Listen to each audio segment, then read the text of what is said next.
Some of y'all may not want to hear this, but Sexyy Red's music is the perfect music for this generation.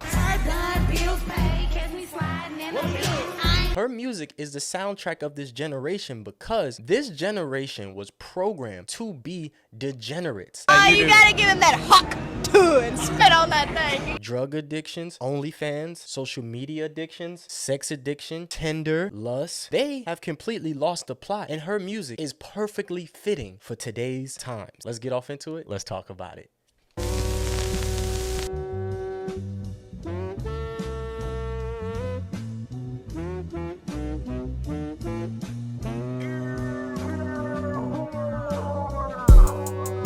What's going on, everybody? It's your boy Read My Soul, and I'm back with another video for you. Hope everybody's doing well. Hope everybody's being blessed. Yes, if you're watching this, you are on the right side of history. Get up, go make it an amazing day. And my favorite saying of 2024 is, I'm not here to be right, I'm just here to be me. And if you're looking for the right opinion, I don't know where you can find that, but if you're looking for my opinion, you are in the right place. So let's get off into it, man. Sexyy Red has been a real big topic of conversation in the hip-hop world, and I finally wanted to give my opinion on it. 42 Dugg and Sexyy Red just released Got no pennies on, let that coochie show. Yeah. Throw that bag, twerking in his face slow. And it's very, I don't know the words. I don't want to sound too old school. Even though I'm only 31, I was raised hella old school, and don't get me wrong, I love hip-hop. I love cursing. I'm not like this old religious prune, but that's how I was raised. So a lot of stuff I just don't listen to. Like a lot of like drill rap I don't listen to. A lot of trap music I don't listen to because I like to have more of a positive message. So I'm a big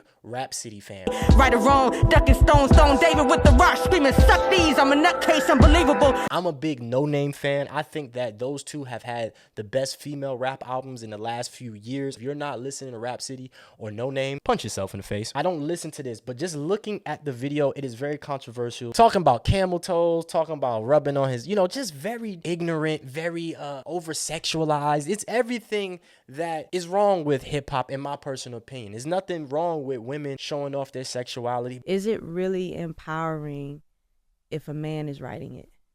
But it's a limit. It has to be a balance, and I feel as though we really don't have a balance with the mainstream female artists. It was like an all-female lineup for like a hot summer Hot 97. So I'm like, wow, that's beautiful for the space in women, but it's still not enough variety. Everybody is trying to be ratchet. Everybody, okay. Even other races and religion, they have been adopting to our culture, and they've been taking all the negative things. So I probably shouldn't say this for this video, but for old time's sake, hey bitch. If you go on Instagram, you go on TikTok, and you look at a lot of these content creators of other ethnicities, whether they're white, whether they're Asian, whether they're Hispanic, they have been coming into the black culture and taking that, you know, like that ratchetness is how our women in the black culture is viewed, and everybody's kind of gravitating towards that and taking from it. So Sexyy Red is perfect for this generation because that's all they know. They only know OnlyFans. They only know sex addictions, Pornhub, and Tinder, swipe left, Instagram models half naked. They don't know a world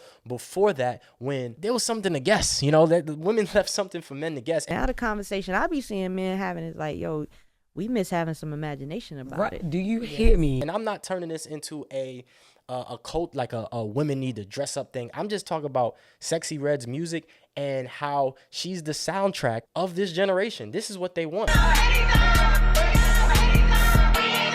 don't know, I kind of feel like all these girls are still in Trina's flow. That's just my personal opinion. I feel like everybody's like kind of just still in Trina's sound and her flow and what she was doing. I was a big Trina fan back in the days, and Trina was sexy about it. Jump in the truck, thighs like what? Ain't now, got more booty in the butt. It wasn't my neck, my back, eat my, like that was a very rare song. Like back in the days, that was a very rare song. Even a song with Adina Howard. I want to freak in the morning, freak in the evening, just like me. That's one of my favorite songs. It was cute. You get what I'm saying? It wasn't so I got a camel toe, eat my from the front in the back. It's kind of ridiculous. And I'll be honest with you, my daughter don't listen to none of this. My daughter listens to SZA. We listen to Kanye. I've been very adamant about talking to these streaming platforms about finding easier access to non-explicit versions of music. Tweeted YouTube a few times. I've seen some changes since I tweeted them. I tweeted all of the other streaming platforms like, hey, make it accessible for me to find non-explicit version of this music, because my kid's in the car. My son is 5. My daughter's 3. They're like sponges. They're picking up everything. I gotta watch what I say. I gotta watch what I do. To any girl that talk to him and buys lunch, just so you know your little sister got the cooties from him. And even though I like to get it sexy, girl, you know that super fat. I ain't like. Don't get me. I get it. Like I get it. Even as a more conscious consumer, when I pick music, I like something to stick to my ribs. You know what I'm saying? I like music that stick to me and not just here today, gone tomorrow. So I like more conscious music with meaning and a message. And you know, it's never nothing wrong with getting a little ignorant, getting a little, you know, Get It Sexy is not a bad song, especially if you're in a club, especially if you're from the South. Like I'm practically from the South, half my life in New York, the other half of my life in South Carolina. So I understand the culture. I've been in the duck off clubs. I've been out there. I've been at the ratchet spots. I've seen the nuck if you buck live, like in the South. It's amazing. It's very fitting for when you're in the clubs. But this is just too much. Gray leggings on with a fat camel toe. Paddock on my wrist. It's just like, this is OnlyFans music. If you look at the video, she's twerking her with a censor bar in the middle. This is what young girls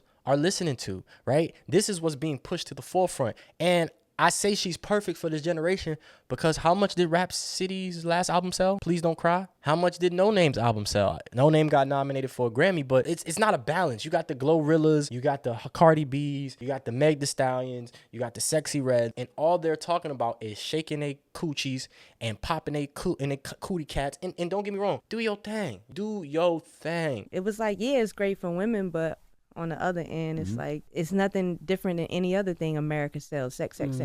That's what people want. That's what people are gravitating towards. This generation has been programmed to be degenerates, to gamble. Gambling is crazy. Like all the things that when I went to church and I was listening to my elders, they were warning me about, we're right in the midst of that. You can't be mad at Sexyy Red. You got to be mad at the game. This is the agenda. This is what they've been pushing. This is what we've been warned about for a very long time. And if you look at the Bible, this has happened throughout history a bunch of times where we just didn't have balance and sex is selling like crazy and everybody's into the porn and it's becoming a generation of kids who are really, really depressed. They're not finding love. Everything is a transaction. It's all conditional. It's not unconditional.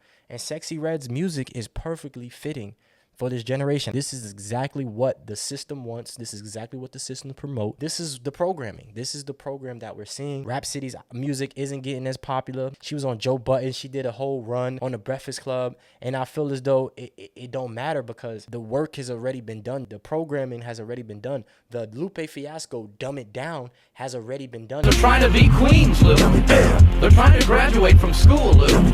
They're starting to think that smart is cool, Lou. And it's been happening year by year by year slowly to where we're getting songs where girls are talking about their camel toes and popping their coochies on every record. And it's like, I'm a big Lauryn Hill fan. Matter of fact, that's a vinyl I need to get. Another vinyl I need to get, Miseducation of Lauryn Hill. But I have no problem with saying the Miseducation of Lauryn Hill is one of the best rap albums ever. I think that what Lauryn Hill was saying, girl, you know you better watch out. Boy, you know you better watch out. Some girls, they only about that thing, that. Like, I grew up with Queen Latifah. I grew up with Eve. Like, I love Eve. I got a girl that I think I'm gonna love forever. Like, I'm a real hip-hop fan, dog. You are looking at a real hip-hop fan. I love Eve album. Oh, my goodness.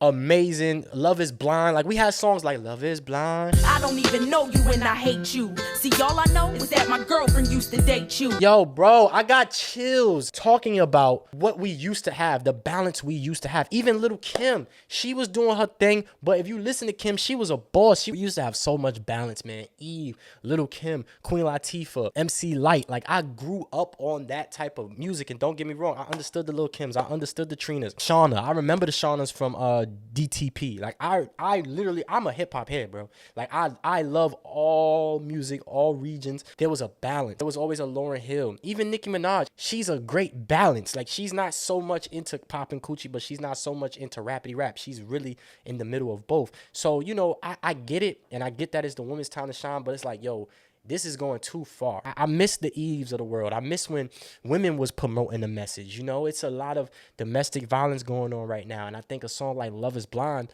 would kill it. And like Be Careful With Me by Cardi B. Shout out to Cardi B. A song like Be Careful With Me. I love that song. And even though I don't think she deserved that Grammy, I understood it because she was doing something different. But, you know, Daytona and Victory Lap definitely should have been the one that won that year, but that didn't even hear no that. Even Astro World. But Cardi B was doing something different that hasn't been heard in a while. So that song "Be Careful with Me" is a message. You know she talking to Offset. She knows she's talking to all of the men out there that's cheating and doing stuff like that. So I want us to get back to more of a balance. And yes. Sexyy Red is perfect for the program. What say you? Make sure you like, comment, subscribe, ring that notification bell so you can be notified whenever I release a video, and leave a comment when I'm done. I appreciate it. Read my soul. Out. Peace.